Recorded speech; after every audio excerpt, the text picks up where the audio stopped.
Hey, welcome to Road to Forever. I'm Terry, and today I'm going to address one of the most frequent requests that I receive, which is for a stomach ulcer diet menu.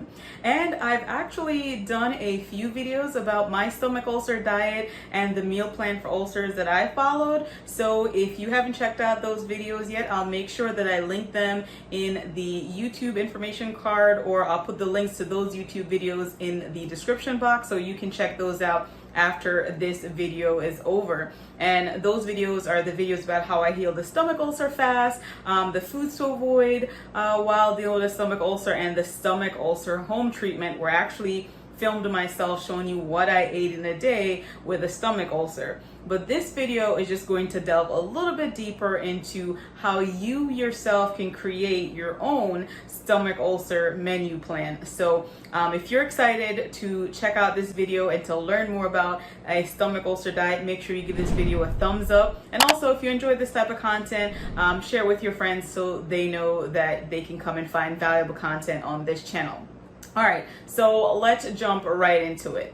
So personally, I decided to follow an anti-inflammatory diet for gut healing. Why, you ask? Because I knew that the gut was home to at least 70% of the immune system. And so I wanted to make sure that I was eating foods which I knew would decrease inflammation. So that's why I ate the foods that I did, that I'll talk about specifically in this video. And what I'm going to show you in the next couple clips is a list of the foods that I personally chose to avoid because they are known to cause inflammation, and also the foods that I decided to include when I was making a stomach ulcer diet menu. And so using this different list, you can obviously decide to create your own menu with foods that you enjoy that don't irritate your stomach, or go and see your healthcare provider or a nutritionist who can probably help you with crafting a plan that works specifically for you.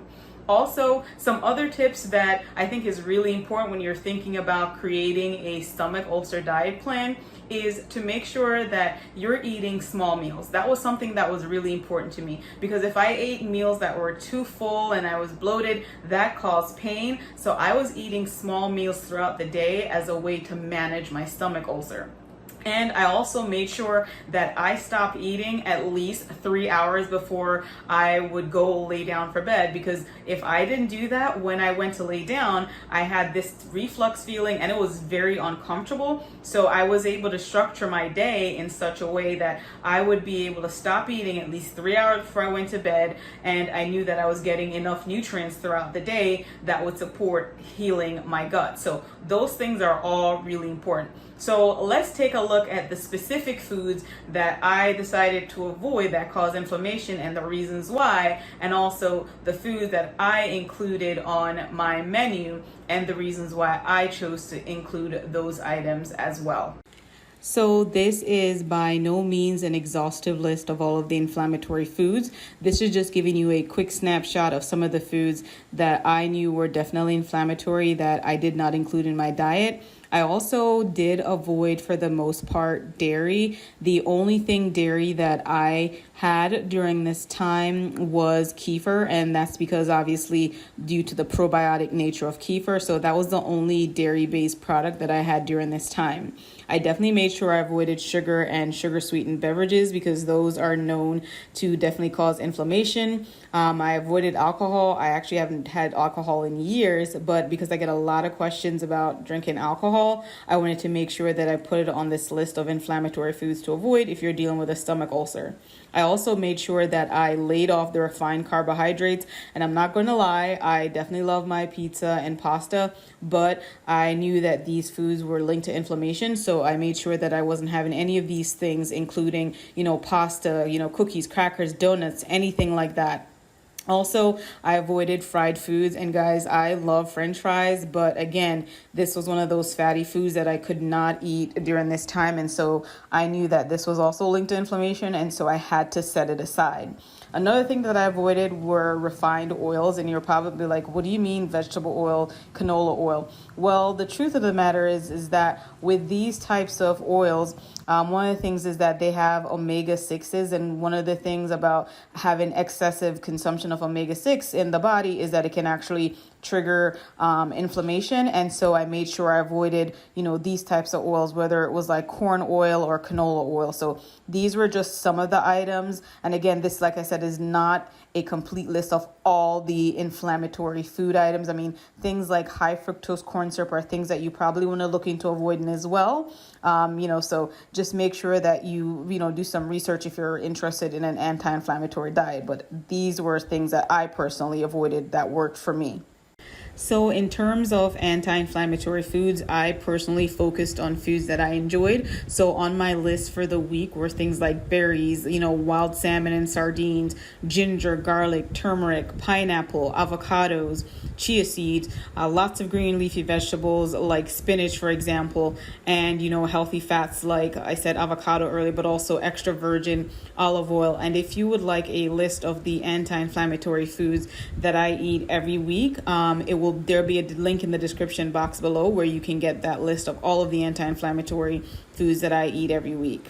Now on the screen are 6 items which I know were instrumental in healing my stomach ulcer, and to this day I still eat every single one of these items. And so the first thing is aloe vera juice, and aloe vera juice was something that I would either have in the morning or I would have, like 8 ounces later on in the day. Cabbage. So cabbage has really good compounds in it that are known for healing the gut lining. And so I would have cabbage juice in the morning. So I would either alternate between cabbage juice and the aloe vera juice, because truthfully, the cabbage juice doesn't taste that great. The other thing was deglycerinated licorice root extract, and there's a link for you to grab the DGL in the description box if you're interested, but this definitely helped, and I still actually include this in my diet nowadays. All you do is you chew 2 tablets before you eat, and it coats your stomach, and it's amazing.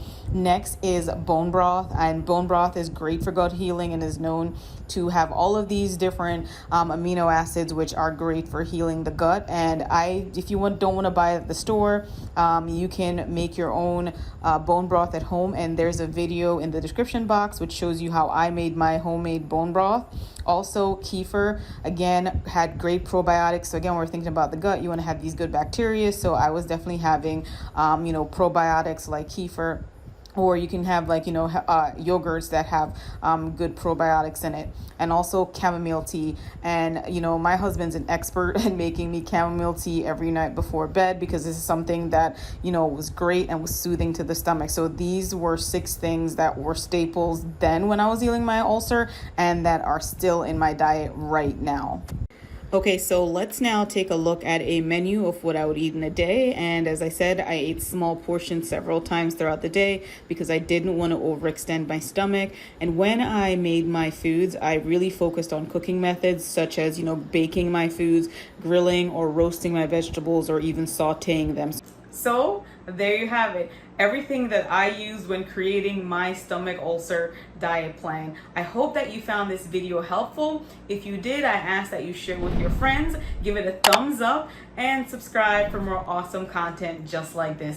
But before you leave, I want to remind you, you're only one prayer away. Thank you so much for watching, and I'll see you in the next one. Bye. Take care.